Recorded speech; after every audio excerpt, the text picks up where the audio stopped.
السلام عليكم طلاب. اليوم راح ناخذ إن شاء الله المحاضرة الرابعة التابعة للكارديوفاسكولار system, in which we will talk about the infective endocarditis, which mean the infection of the endocardium, which include the septum of the heart, the valve of the heart, and the muscles of the heart and others.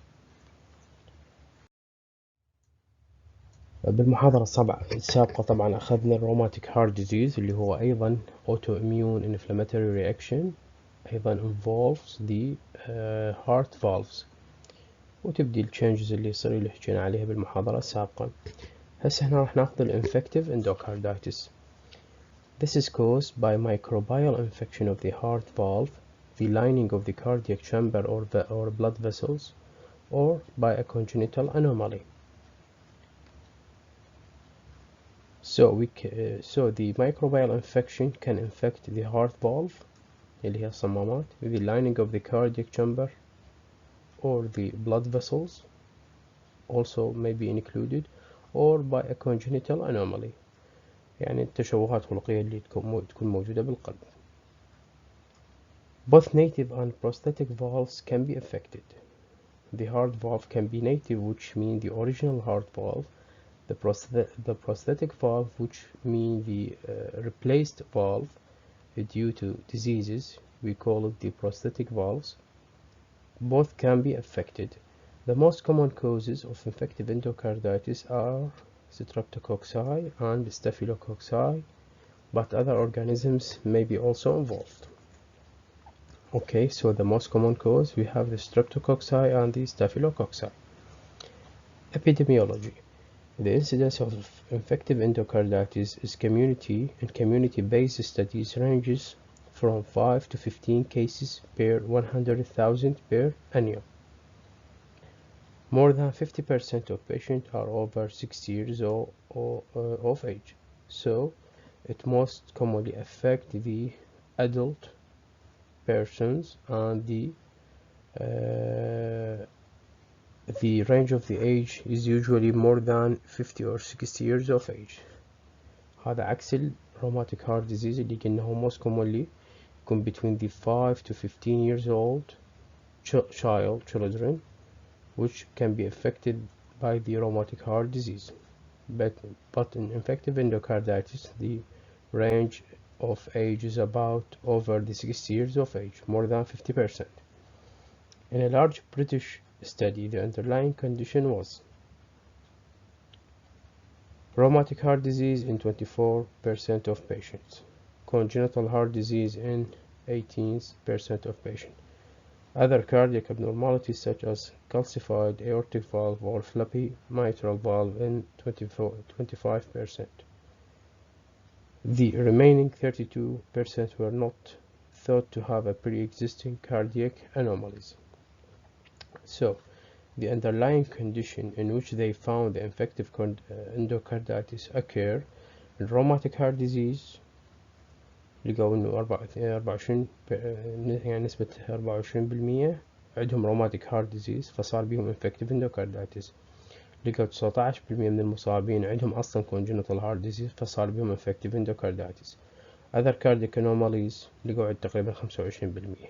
وبقوا عندنا تقريبا 32% were not thought to have a pre-existing cardiac abnormality، يعني الهارت مالتهم clear وما بي مشكلة وصاروا عندهم infective endocarditis. Bacterial endocarditis is a serious illness. The case fatality is approximately 20% even with the treatment. So it is a serious and dangerous disease. And even so, with the treatment, the fatality rate تقريبا 20%, and is even higher in those with the prosthetic valve endocarditis and those infected with antibiotic resistance organism. يعني النسبة أيضا أكثر من 20% بالناس اللي أصلا عندهم prosthetic valve endocarditis، يعني عندهم صمام اصطناعي موجود، and also infected with antibiotic resistance organism، يعني البكتيريا اللي صابت الاندوكارديوم أكو بكتيريا احنا نسميها المرسى وغيرها اللي هي تكون بكتيريا مقاومة للانتيبايوتيك اللي هو انتيبايوتيك. فهذين السبب الموجودات بالinfective endocarditis راح يكون fatality rate even more than 20%. About the pathophysiology, infective endocarditis typically occur at sites of pre-existing endocardial damage مثل ما قلنا, but infection with particularly virulent or aggressive organisms such as Staphylococcus or Staphylococcus aureus can cause endocarditis in a previously normal heart. Staphylococcal endocarditis of tricuspid valve هي احنا قسنا الكاسب يعني احنا نسميه الليفلت مال فالف يعني الاسطح مال فالف, فالترايكاسبيد يعني ثلاثية, وقلنا الميترال فالف هي الثنائية اللي يسموها البايكاسبيد. ترايكاسبيد قلنا ثلاثية موجودة بين الرايت اتريوم والرايت فنتركل, بين الأذين الأيمن والبطين الأيمن. فستافيلوكوكس endocarditis of tricuspid valve is a common complication of intravenous drug use. ليش؟ من يقدر يقول لي ليش انه هي intravenous drug use يعني الناس اللي يضربون أدوية وذولا اللي drug users همين اللي يضربون مخدرات وشي بالأوردة تكون السرنجات مالتهم معقمة, السكن ما يعقموه, طبعا لازم يتعقم بيود المكان اللي ينسحب من عنده الدم أو اللي يندفع بيه أوبرا, لا تندفع وريديا مباشر, أو الكانيولا تكون نظيفة لازم تتعقم بيود يلا تنحط. فليش دائما الصمام الثلاثي اللي هو بالجهة اليمنى من القلب يعني يكون يصاب أكثر من غيره؟ يلا هذا خليه عليكم واجب بيتي. الواجب البيتي هنا نحكيه بالفيديو حتى تجاوبوني عليه, كل واحد يدز لي تعليق أو يدز لي مسج كواجب بيتي. Many acquired and congenital cardiac lesions are vulnerable, particularly areas of the endocardial damage caused by a high pressure jet of blood, such as ventricular septal defect, mitral regurgitation, and aortic regurgitation, many of which are hemodynamically insignificant. So these areas تكون vulnerable to staphylococcal endocarditis, vulnerable to infective endocarditis اللي تكون بها endocardial damage مثل ال ventricular septal defect, يعني اكو فد septum between the two ventricles يسموه ventricular septum between the right ventricle and the left ventricle. If this septum is يعني contain a defect, هذا الديفكت راح يكون وهذا السبتم راح يكون معرض إلى infective endocarditis. قلنا any congenital abnormality, any damaged part of the endocardium تكون vulnerable to infective endocarditis by microbial infection. Also mitral regurgitation, قلنا الميترال هو الصمام الثنائي اللي يسموه الاسم الثاني البايكاسبيد فالف اللي يكون موجود بين left atrium وال left ventricle. aortic regurgitation يعني ذني استرجاع, الصمام يكون يعني الليفلت مالته ضعيفة ما واصلة كاملة فما يقفل, فالبلد من يندفع يكون يرجع, يسموه استرجاع الصمام هو استرجاع الدم. aortic regurgitation, many of which are hemodynamically insignificant. So infection tend to occur at sites of endothelial damage because they attract, هنا راح ينطيك pathophysiology. They explain why these damaged area are vulnerable to infection, because infection tend to occur at site of endothelial damage because they attract deposits of platelet and fibrin that are vulnerable to colonization by blood-borne organisms. So this area of defect تكون vulnerable to أو attract the deposits of platelet and fibrin. This platelet and fibrin aggregate in this area of damaged. When they aggregate, the blood-borne organisms, يعني the microbes or microbial organisms اللي already found in the blood will be colonized at that area. So after that, the infection will be established. Vegetation composed of organisms, fibrin and platelet grow and may become large enough to cause obstruction or embolism. فراح يجي يعني بين قوسين راح يصير عندي فد دامجد. من يصير عندي دامجد بأي مكان بالاندوكارديوم راح تيجي البليتلت والفايبرين يصير بيهن ديبوزيشن على هذا المكان. من صار بيهن ديبوزيشن المنطقة صارت وعرة، فراح يتشكوا بكتيريا موجودة بالدم راح تبدي تلزق بيها وراح تبدي تتكاثر، يصير colonization مال organisms. ورا ما صار colonization راح تبدي المنطقة يصير بيها vegetation، يعني مثل النمو يصير، تبدي البكتيريا هناك تنمو تتكاثر، وراح تبدي شوي شوية تسبب obstruction بهذا المكان، يعني تبدي تسد لي ممكن جزء من عندها يعني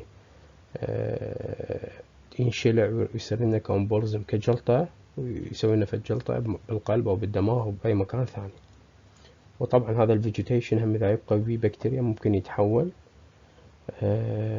ويسوي لي ديستركشن للأنسجة المحيطية، فيسبب لي أبسس، الأبسس اللي هو الخراج. فهاي كباثوفيزيولوجي شلون تصير الانفكتيف اندوكاردايتس، شلون تبدي. اكسترا كاردياك مانيفستيشن، طبعا المانيفستيشن يعني signs والsymptoms، دائما اكو هاي امراض بيها الساينز والسيمبتومز اللي هي involved على نفس السيستم. يعني هنا مثلا عندي كاردياك، فالساينز والسيمبتومز اللي هي تابعة للكاردياك يعني للهارت، ايش راح يطلع ساينز وسيمبتومز، ايش راح يبين. واكو يسموه الاكسترا كاردياك مانيفستيشن، اللي هي الاعراض اللي تطلع ما تابعة للقلب، يعني تطلع على غير سيستمات مال الجسم. يعني واحد كأنه يكون عنده مثلا مرض بالجهاز الهضمي، عنده أعراض مال الجهاز الهضمي بس وياها تطلع أعراض بالجلد مثلا بالرأس بالعين، هاي يسموها اكسترا مانيفستيشن. فهنا عندي الاكسترا كاردياك مانيفستيشن اللي هي vasculitis، اللي هي infection أو inflammation of the vessels. Skin lesions may occur as the result of either emboli or immune complex deposition. Mycotic aneurysms may develop in arteries at the site of infected emboli. فهذين الأكسترا كاردياك manifestation ممكن يسوي لي vasculitis، ممكن يسبب لي skin lesions، الكوز مالتهم بسبب الامبولاي أو immune complex depositions، ممكن يسبب لي مايكوتيك انيوريزمز. انيوريزم هي يصير بلج بالفيسلز، احنا نسميها يعني الدم الجافية بالعربية تسمى. الفيسلز يصير ببلج من جهة معينة، يصير ديفكت او يصير ويكنس بالوول، فيصير هيرنيشن بالوول مال الفيسلز، فيسموه انيوريزم. هاي الانيوريزم شنو خطورتها؟ انه معرضة اي وقت ممكن يصير رابتشر ويسوي لنا بليدنج. فمايكوتيك انيوريزم اللي هي احنا نسميها يعني انيوريزمز نتيجة الفطريات الموجودة may develop بالarteries at the site of infected emboli. In fatal cases, infarction of the spleen and kidney and sometimes an immune glomerulonephritis may be found at post-mortem. يعني هنا بالحالات اللي توفوا من راحوا سووا post-mortem يعني تشريح للجثة بعد الوفاة، لقوا اكو infarction اللي احنا قلنا اسكيميا. الاسكيميا تتطور الى شنو تصير؟ infarction يعني complete cut of the blood supply to a specific organ، يسموه infarction. ف infarction of the spleen and the kidney شافوها موجودة، هذا ك complication وتسوي fatality rate. وأيضا immune glomerulonephritis التهاب الأنسجة الداخلية مال الكليتين لقوها موجودة. فذني إحدى الcomplications اللي يصير بالinfective endocarditis. نحكي شوي على الميكروبيولوجي مال infective endocarditis. Over 3/4 of cases are caused by streptococci or staphylococci. It means about 75% of cases are caused by these two bacteria. Viridans streptococci, which are commensal in the oral cavity, can enter the bloodstream on chewing or tooth brushing, or at time of dental treatment, and are common causes of subacute endocarditis. So this bacteria اللي هي streptococci أصلا موجودة commensal in the oral cavity. commensal يعني معناها متعايشة بالoral cavity، يعني already موجودة بدون ما تسبب لنا any harm. فممكن تدخل blood stream بحالات chewing بالماوث، أو مرات بالtooth brushing ويصير عندنا injury أو bleeding. وبحالات الدنتال تريتمنت يعني التمارين إذا تعالجه وصار عنده بليدنج إلى آخره، البكتيريا اوريدي موجودة بالماوث فممكن تدخل البلد، وممكن راح تسبب لي causes of subacute endocarditis. تكون هي the most common عادة the most common cause of acute subacute endocarditis. Other organisms may enter the blood from bowel or urinary tract. Staph aureus has now overtaken streptococci as the most common cause of acute endocarditis. It originates from skin infection, abscesses, or vascular access sites such as intravenous and central lines, or from intravenous drug use.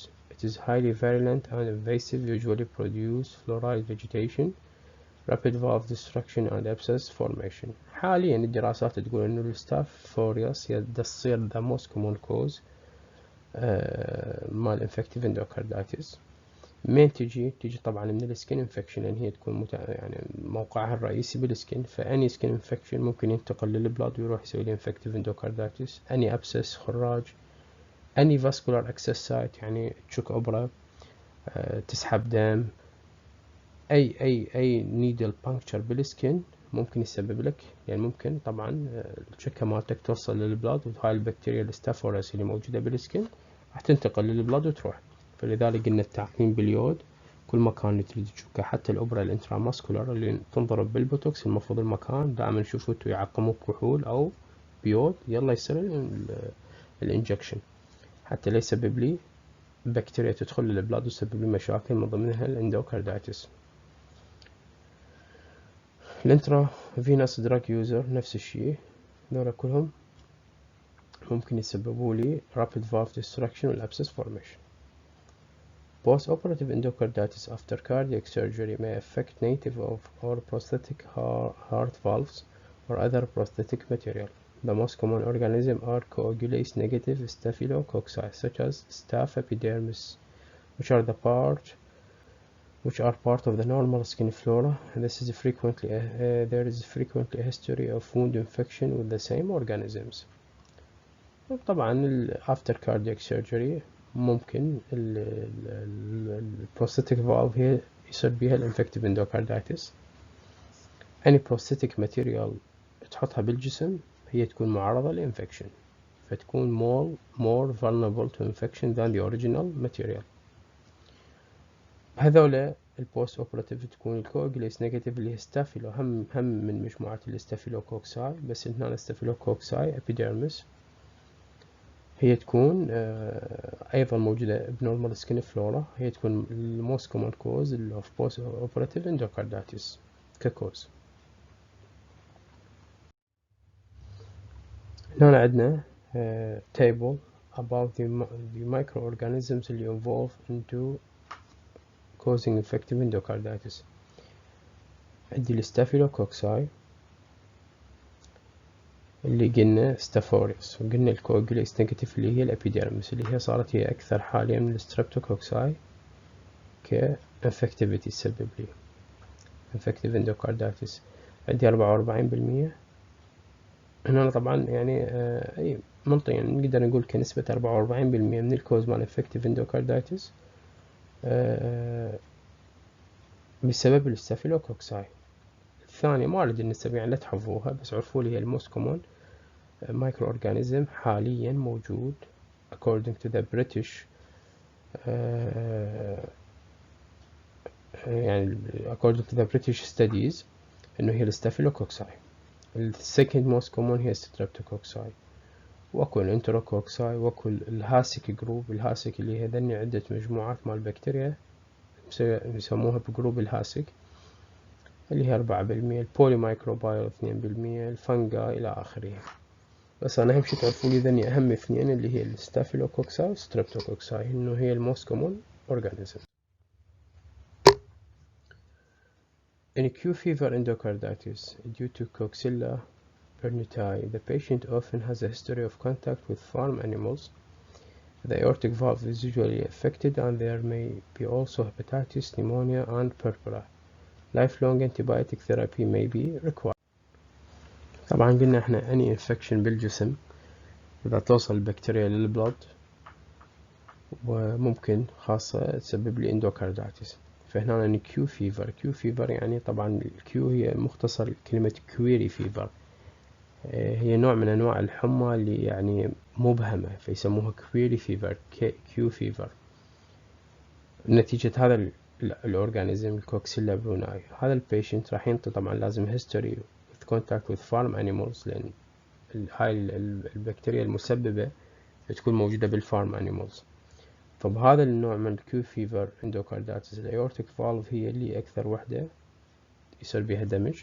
فمن تلقى مريض وسوي له ايكو بعدين تلقى الايورتيك فالف هي الموست كومونلي انفولف، وبهذا الايكو راح تيجي تفكر تحط differential diagnosis ممكن تكون كيو فيفر. شي يصير عند البيشنت بعد ممكن يجيك عنده فيتشرز مال هيباتايتس، التهاب مال كبد، نيمونيا اللي هي ذات الرئة، عند بوربورا اللي هي يكون طفح جلدي، يعني احنا نسميه يعني كأنه بليدنج تحت الجلد، يكون هيك طقع حمراء بالجلد تصير حمراء على زرقاء يسموها بوربورا. بهذولا ممكن اللايف لونج انتيبايوتيك ثيرابي may be required. بروسيلا اندوكاردايتس، هاي بروسيلا another بكتيريا تسبب لي اندوكاردايتس. هاي هنا associated، المريض يكون عادة عنده history with contact with goats cattle and often affect the aortic valve also. فصار عندنا ذني الاثنين الانفكشن أكثر شيء aortic valve. Yeast and fungi such as candida and aspergillus may attack previously normal or prosthetic valve, particularly in immune-compromised patients or those with indwelling intravenous catheter. Abscesses and emboli are common. Therapy is difficult, surgery is often required, and mortality is high. Concomitant bacterial infection may also be present.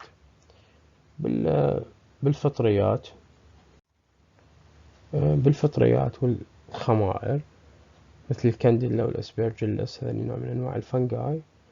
طبعا هذني ممكن attack a previously normal or prosthetic valve، يعني ممكن attack النورمال valve والبروستاتيك valve اثنيناتهم، خاصة بالimmune compromised patient. Immune compromised patient means the patient with low immunity or patient with already has indwelling intravenous catheter، اللي عندهم كاثيتر موجود بالفينز. هذولا خاصة هذولا indwelling intravenous catheter مال central venous line، مال تغذية، مال غسل، مال مثلا مال كلى، هذولا يحطوا له venous line permanent venous line يبقى فترات طويلة، فهذولا يكونوا معرضين يصير بيهم فنجاي. فهنا الابسسز والامبولاي راح يكون common بذولا المرضى، والعلاج مالتهم very difficult وعادة يحتاجون surgery.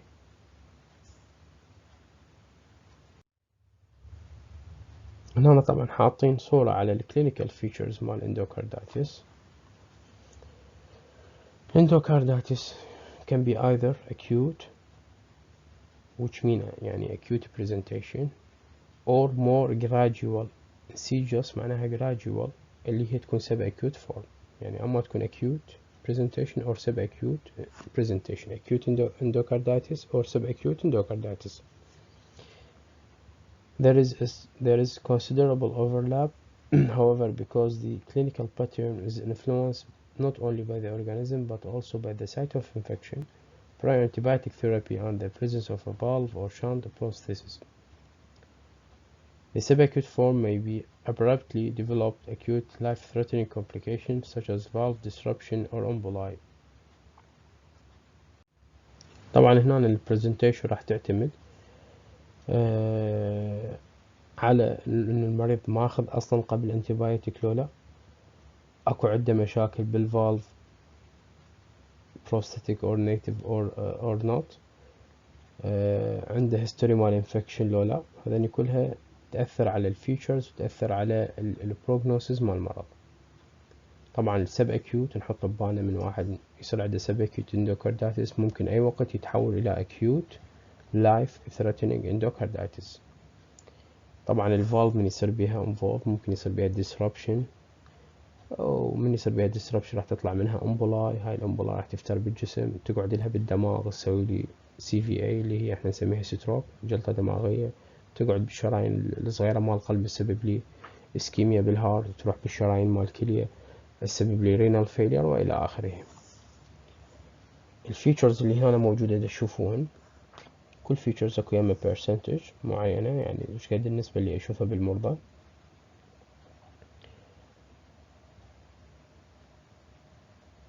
هذين الكلينيكال فيتشرز.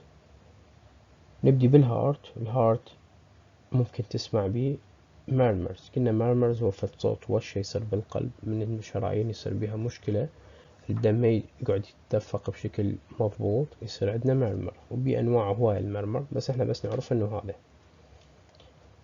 الكوندكتيف او الكوندكشن ديسوردر، خلل بالتوصيل مال القلب، هذا اللي يبين بالايكو بالتخطيط مال القلب. ممكن ايضا يصير عندي كارديك فيلير، يصير عجز بالقلب، بنسبة نص المرضى تقريبا ممكن ينتهون بعجز بالقلب.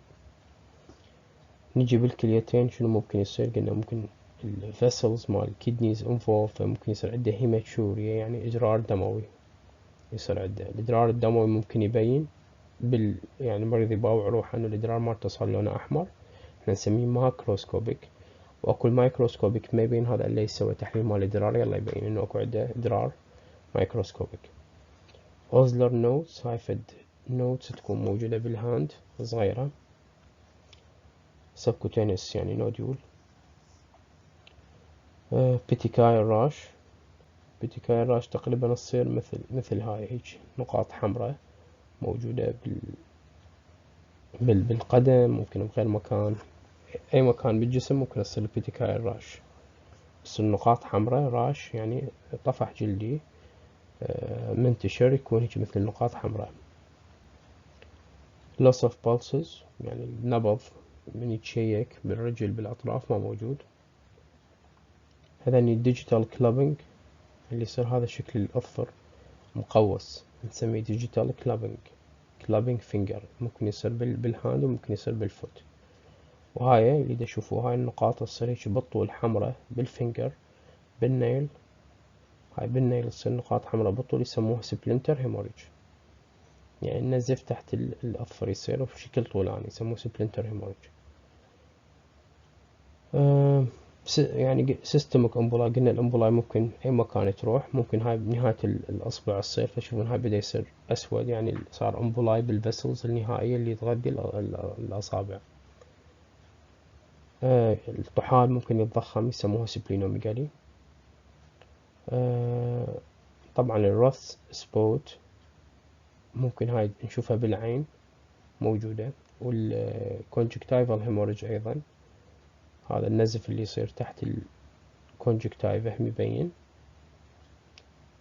وسيربرال امبوليزم، قلنا ممكن الامبولاي تروح اي مكان، صارت بالسيربرال اللي هو جزء من البرين، صار عنده ستروك، صار عنده جلطة دماغية. وبور دنتيشن يعني اكو مشاكل بالاسنان. عندي كريتيريا اللي يسموها دوك كريتيريا for diagnosis of infective endocarditis، يعني المريض راح يجيني بأعراض مختلفة مثل الروماتيك فيفر، هم كان عندنا عليها كريتيريا. هاي الأمراض معقدة ويحتاج أحد يعني يصفن بالفيتشرز وبالساينز والسيمتومز وبالهيستوري، يلا ممكن يوصل للدايجنوسيس. فعندي أيضا بالانفكتيف اندوكاردايتس كريتيريا، إذا تتحقق هاي الكريتيريا فخلاص يعني معنى هذا المريض most likely راح يكون عنده infective endocarditis.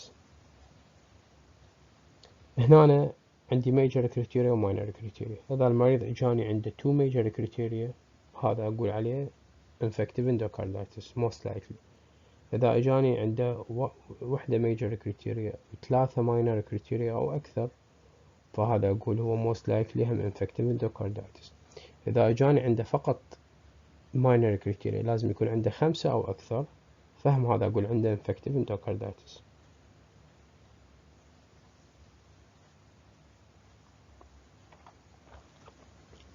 شنو الميجر كريتيريا؟ positive blood culture، يعني تاخذ blood تدزه إلى culture فيطلع positive، بس مو بس يطلع positive خلاص أقول عليه هذا infective.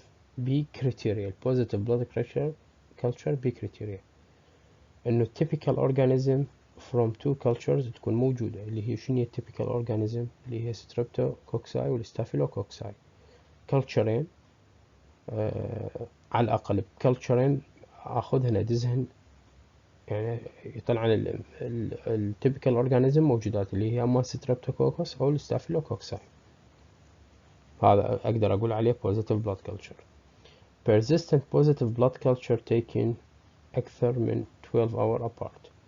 يعني عندي blood culture أخذته ودزيته طلع عندي مايكرو أورجانيزم أو طلع عندي positive لا مايكرو أورجانيزم، وهو 12 ساعة هم سويته blood culture ثاني أو أكثر من 12 ساعة هم طلع positive organism نفس الأورجانيزم، يعني بين كلتشرين 12 ساعة يسموه persistent positive culture. هذا هم اعتبره كميجر كريتيريا صارت. أو حتى أقول positive blood culture الاحتمال الثالث إنه 3 or more positive culture taken over more than 1 hour apart. يعني 3 كلتشرات أنا ماخذهن وبين واحد وواحد أكثر من ساعة، 3 positive، هاي اعتبره positive blood culture. شنو الكريتيريا الثانية الميجر اللي endocardial involvement؟ شلون أعرف الاندوكارديال involvement؟ إذا positive echocardiography finding of vegetation، يعني سوينا له ايكو لقينا vegetation، اللي قلنا هي الفيجيتيشن يعني النمو أو التفخنات ليجينات تصير بالحافة مع الصمامات، فهذا positive، هذا أقدر أعتبره. أو المريض عنده ايكو سابق أو ما عنده مشاكل سابقة إنه تقول الفالفات مالته ما بيها شي، وسويت له ايكو طلع عنده نيو فالفولار regurgitation، اكو فد يعني هارت فالف جديدة صار بها regurgitation اللي هو استرجاع الدم، فاهم اقدر اقول عليها هذا يعتبر major criteria مال endocardial involvement. الماينر criteria شنو عندي؟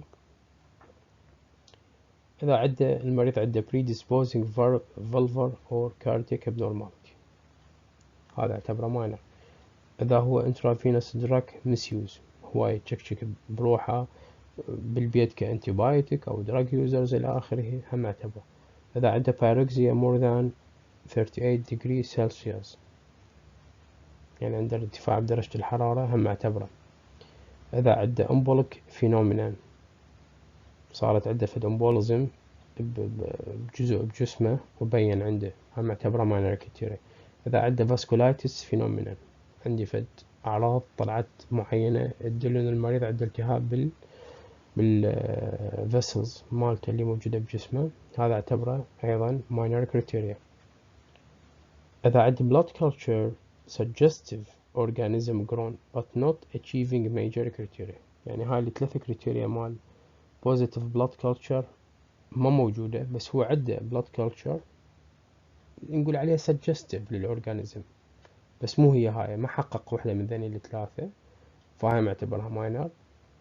أو عنده suggestive endocardial finding، يعني هنا عندي positive echocardiographic finding، هنا suggestive همين مو واضحة كلش، هم يعتبره minor criteria.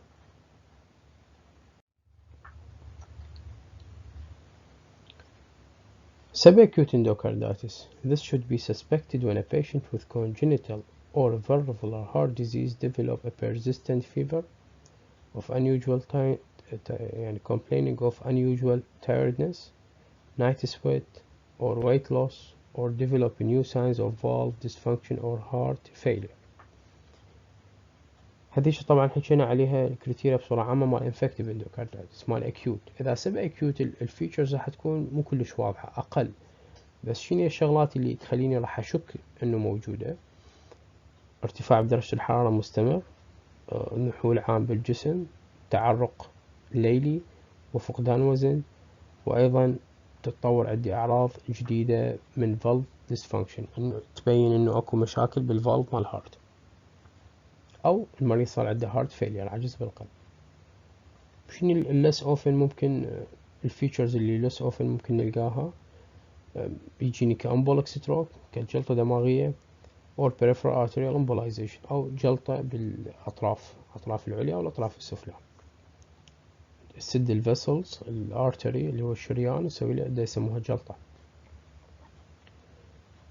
شنو الأذر فيتشرز اللي ممكن نلقاها؟ قلنا هذني السكيل ليجنز البيربولا، بيربولا تقريبا تصير مثل هاي، شلون تشوفوها هيش طقعة تصير. البيتيكايل هيموريج اللي قلنا نقاط حمراء in the skin عند mucous membrane، عن splinter hemorrhage شفتوها بالصورة under the fingernails or toenails. Osler nodes are painful, tender swelling at the fingertip that are probably the product of vasculitis. They are very rare. Osler nodes تصير تقريبا يعني شلون هسه هاي مثلا هيك فد nodule أو node subcutaneously وتكون painful و tender وموجودة بالأطراف مال الأصابع. Digital clubbing is a late sign اللي هي هاي بالضبط شلون نشوف الأظفر يصير هيك شكله يسموه digital clubbing. هواية بها indication مال هواية أمراض من ضمنها الانفكتيف endocarditis بس هي late sign يعني يكون مريض late presented with it. spleen قلنا ممكن يكون splenomegaly عنده. liver also can involve يصير عنده enlargement يسموه الهيباتوميجالي. وعندنا الهيماتوريا اللي قلنا هو تضرر دموي ممكن يكون visible و non-visible مثل ما قلت لكم. The finding of any of these features in a patient with persistent fever or malaise is an indication for re-examination to detect and recognize heart disease. فياهو اللي يجيك بهيجي features تحط ببالك انه ممكن اكو possibility مال endocarditis ولازم يتشيك الهارت مالته وباقي الفيتشرز حتى واحد يتأكد من التشخيص. الأكيوت endocarditis this طبعا البرزنتيشن مالته راح يكون more faster and more serious than the subacute endocarditis. This is present as a severe febrile illness with a prominent and changing heart murmur and petechiae. Clinical stigmata of chronic endocarditis are usually absent, embolic events are common, and cardiac and renal failure may develop rapidly. Abscesses may also be detected on echocardiography. Partially treated acute endocarditis behave like acute endocarditis. الصور واضحة كلها حكيناها بالاستعدادات السابقة. Post-operative endocarditis. This may present as unexplained fever in a patient who has had heart valve surgery. Post-heart surgery or post-heart valve surgery patient complaining from a fever نحط ببالنا كpresentation كوحدة من differential diagnosis هي infective endocarditis. The infection usually involves the valve ring and may resemble subacute or acute endocarditis depending on the virulence of the organism.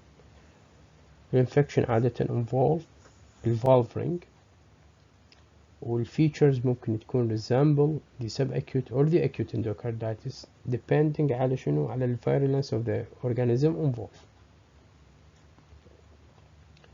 Morbidity and mortality are high and revision surgery is often required. قلنا post-operative endocarditis is a dangerous and serious complication وعادة شنو surgery we need a surgery a revision surgery ما راح يفيد الانتبايوتيك وهالأمور راح يحتاج ل revision surgery حتى يوخر ممكن إذا prosthetic valve ممكن يشيله كل للفالف يعني الكوز مال المايكرو أورجانيزم اللي موجود بالبروستاتيك فالف راح يبقى مش قد ما تنطي انتبايوتيك شيء هو الكوز موجود فلازم تشيله أو تبدله يلا ممكن المريض يتخلص من هالمشكلة. The range of organisms is similar to that seen in native valve disease, but when endocarditis occurs during the first week or the first few weeks after surgery, it is usually due to infection with coagulase negative staphylococcus that was introduced during the preoperative or perioperative period. يعني تقريبا الأورجانيزمز مشابهة للمريض اللي عنده يعني native valve أو البروستاتيك فالف تكون مايكرو أورجانيزم أو الرينج مال المايكرو أورجانيزم متشابهة بس عندنا الاندوكاردايتس اللي تصير بأول كم أسبوع من العملية راح تكون عادة بسبب الانفكشن with staphylococcus اللي قلنا هي الموست كومون أورجانيزم also وممكن هي تكون أصلا هاي موجودة بالبيري أوبراتيف بيريد يعني قبل فترة العملية تكون هي موجودة introduce موجودة بالهارت وقاعدة ومن سوى العملية بعد المريض انكشف أكثر ودخلوا على هاي يعني على الهارد يسووا له العملية ويبدلوا له الفالف والبكتيريا أوريدي موجودة فتنشط أكثر ممكن تسوي له الانفكشن مباشرة أسابيع وراء العملية.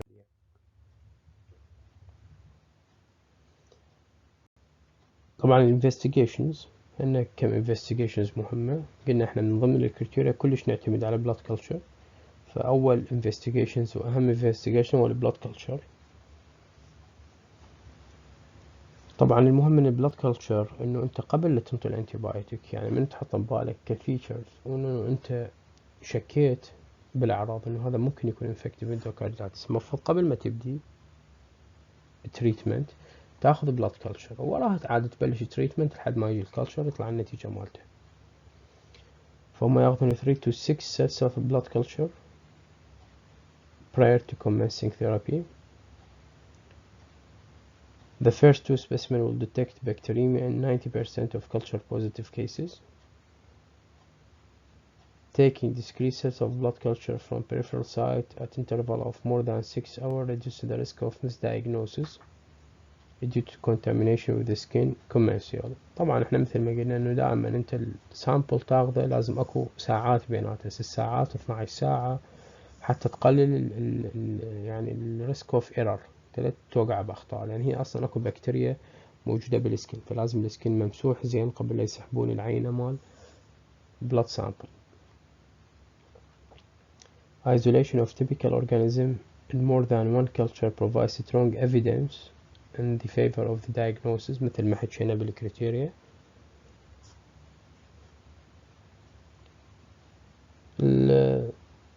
فهذا البلاد culture sampling. Echocardiography is the key for detecting and following the progress of vegetation. اللي هي transthoracic، عندي نوعين من الإيكو، transthoracic echocardiography و transesophageal echocardiography. transthoracic هذا الطبيعي اللي يحطون البروب على الشيست وشيك اللي شايفين يمكن كلكم.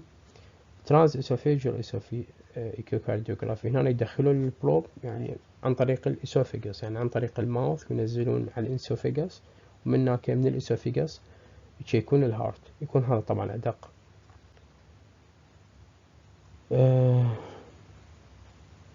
مثل ما قلت لكم السنسيتيفيتي مال ترانس ثوراسيك ايكو تقريبا 65%، والسنسيتيفيتي مال ترانس اسوفيجال كارديوغرافي 90%. بكل الاحوال انت ذا failure to detect vegetation، احنا كلها بالايكو حتى نلقى vegetation اللي موجودة بالفالف اللي هي تعطيني suggestion مال infective endocarditis، بس اذا ما لقيتها مو معناها انه خلاص ماكو diagnosis، لان هي قلنا كريتيريا. بعد في عندنا blood sample for ESR. ESR يصعد طبعا حالات الانفكتيف اندوكاردايتس، اي حالة بالجسم بها انفلاميشن يصعد بها ESR. blood film راح نلقى normocytic normochromic anemia. البلاد فيلم leukocytosis are common but not invariable. leukocytosis يعني الوايت بلاد سيل، الوايت بي سي راح نلقاها elevated. measurement of serum C-reactive protein is more reliable than the ESR in monitoring progress. قلنا ال ESR وال C-reactive protein اثنينهم indicator مال inflammation بالبدي، بس عادة ال C-reactive protein هو more reliable بالinfective endocarditis. proteinuria may occur and non-visible hematuria is usually present. قلنا الهيماتوريا نلقاها اما ماكروسكوبيك اللي هي visible او مايكروسكوبيك اللي هي invisible ممكن نلقاها. proteinuria اذا صار عندي kidney damage، صار بها involvement بالكدني وصار بها damage، proteinuria يبدي البروتين يطلع باليورين، فبالجنرال يورين اكزامينيشن راح القى اكو يكتبون بروتين بلس يعني اكو proteinuria، اكو بروتين دا يطلع باليورين اللي هو طبيعيا المفروض ما يطلع. ECG ممكن قلنا بالفيتشرز بالصورة راوتكم اياها، قلنا conductive defect الكوندكتيفيتي، فالاي سي جي راح يطلع لي AV block اللي هو defect conductivity بين الاتريوفنتريكال نود اللي توصل اشارات كهربائية. chest x-ray may show evidence of cardiac failure and cardiomegaly. هاي كcomplication من يصير عندي heart failure راح يطلع cardiomegaly تضخم بالقلب اللي هو احد الفيتشرز مال cardiac failure. راح نحكي فد شي مختصر عن المانجمنت. طبعا المانجمنت من شو كتب كيس عندك infective endocarditis، المانجمنت لازم يكون multi disciplinary approach، يعني عندك فد تيم متكون من عدة physicians حتى يقررون شنو التريتمنت الأمثلة. هنا بالعراق طبعا كلش قليل اكو هيجي approach multidisciplinary team approach، بينما برا كلش معتمد انه دائما يسوون حلقات، كل كيس عندنا مثلا نحتاج بيه عدة برانشات حتى ناخذ عليه قرار. مثل هذا الكيس راح نحتاج بيه physicians اللي هو الطبيب الباطني، السيرجنز الجراح، الميكروبيولوجيست اللي هو اختصاص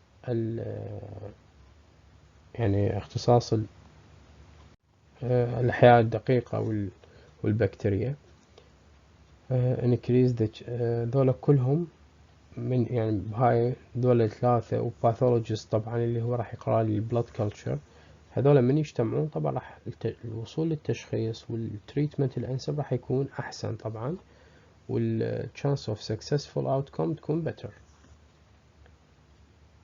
Any source of infection should be removed as soon as possible. For example, a tooth with an apical abscess should be extracted. أي سبب أنا أشك بأنه هو يكون مسبب للإنفكتيف اندوكاردايتس لازم أتخلص منه. إذا كان عندي السبب بالتوث، مثلا عندي فد apical abscess بالتوث، فهذا خلاص لازم أتخلص منه، لأن هو هذا راح يبقى الكوز. أنا قد ما أريد أعالج الاندوكاردايتس إذا هو الكوز بعده موجود ما تتعالج، فلازم أتخلص من الكوز. وراها قلنا ناخذ بلاد كلتشر ونسحب وندز، وبعد ما انتظر عن البلاد كلتشر يطول 3 أيام 4 أيام يومين يلا يطلع، لا أنا بعد أبدي امبيريكال تريتمنت مال انتيبايوتيك.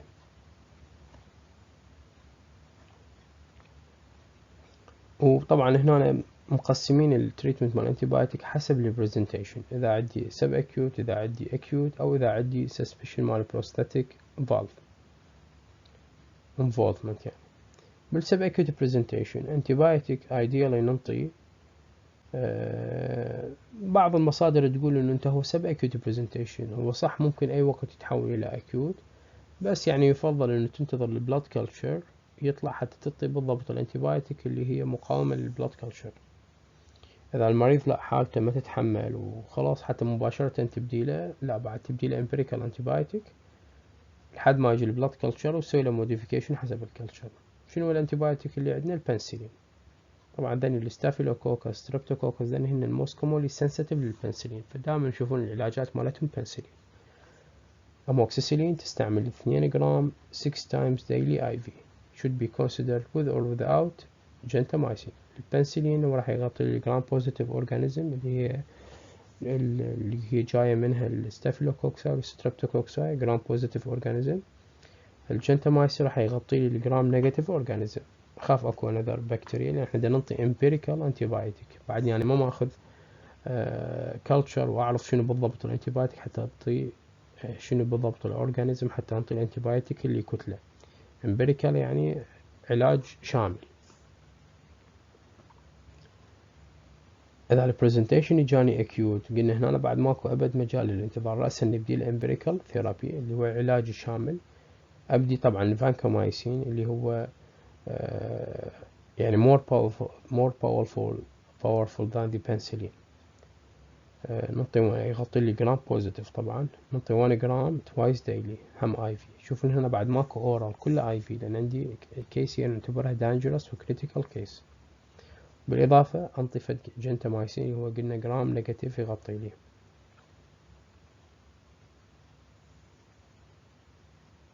هنا طبعا نفس الرجيم اذا المريض عنده طبعا الرجي للبنسلين. طبعا بالحاله الاولى سبق اذا البيشنت الرجي تو بنسلين انطي الفانكومايسين. الفانكومايسين ما له علاقه بالبنسلين، هنا يقول السيم ريجيمن ننطي، لان هو الفانكومايسين هو اصلا ينطي للبيشنت with allergy to penicillin. فنفس الرجيم فانكومايسين وجنتامايسين تنطي اذا البيشنت عنده بنسلين الرجي. بالحاله الاولى وبالاكيوت هو اوريدي تعطيه انت هذا الادراج.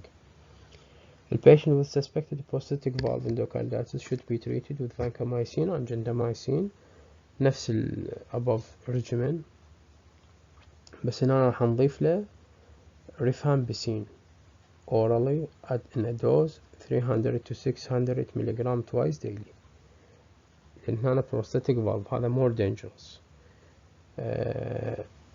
نفس التريتمنت فانكو وجنتاميسين بس بالإضافة أضيف له rifampicin. Following identification of the causal organism, determination of the minimum inhibitory concentration for the organism help guide antibiotic therapy. طبعا الريفامبيسين هو انتيبايوتيك حال الفانكومايسين والجنتامايسين. وهنا قلنا المينيمم inhibitory concentration معناه يعني the lowest concentration of antimicrobial that will inhibit the visible growth of microorganism يعني of specific microorganism. معناها أقل جرعة ممكنة من الأنتيبايوتيك أنطيها أني حتى تقلل الجروث مال microorganism. After cardiac surgery with debridement of infected material and valve replacement may be required in a substantial proportion of patients. قلنا ذولا إذا ما يفيدهم الأنتيبايوتيك والعلاج أنا إيش راح أسوي؟ راح ألجأ إلى خيار السيرجري الكاردياك سيرجري. إذا عنده فد بروستاتيك فالف راح ألجأ إلى سيرجري وأشيل البروستاتيك فالف اللي ذولا ما يستجابون للأنتيبايوتيك تريتمنت. بس أنا بكل الأحوال أنتيبايوتيك تريتمنت أنا لازم أبديها before the surgery وأشوف إذا ماكو result ماكو benefit وهو عنده prosthetic valve ذاك الوقت راح ألجأ إنه أسوي له surgery وأشيل من عنده هذا الفالف. هنا حكينا بالتفصيل أكثر شنو هي indication for cardiac surgery and infective endocarditis. شو وقت أنا ألجأ إلى خيار السيرجري؟ إذا عندي المريض بدأ يشكي من heart failure due to valve damage. هذا بعد ما يفيده صار عندي valve damage بس المريض صار عنده heart failure لازم أشيل له بعد الفالف وأحط له prosthetic valve. failure of antibiotic therapy مثل ما قلنا. large vegetation on the left-sided heart valves with echo appearance suggesting high risk of emboli. صار عندي فد large vegetation بالleft side heart valve اللي هي left ventricle أو بين الليفت ventricle والليفت اتريا. من هناك مباشرة الدم راح يتوزع على باقي أنحاء الجسم. وهاي الابيرنس مال اللي سووله ايكو لقينا فد ابيرنس كلش ينطيني ريسك مال امبولاي. فأنا ما أقعد أنتظر بعد تريتمنت هذا ممكن تتوزع امبولاي لكل جسمه ويسبب له مشاكل هواية فلازم أسوي له سيرجري. previous evidence of systemic emboli المريض already بدأت يصير عنده امبولاي بعد هذا هم ما يفيده التريتمنت لازم أبدي أسوي له سيرجري وأصلح المشكلة.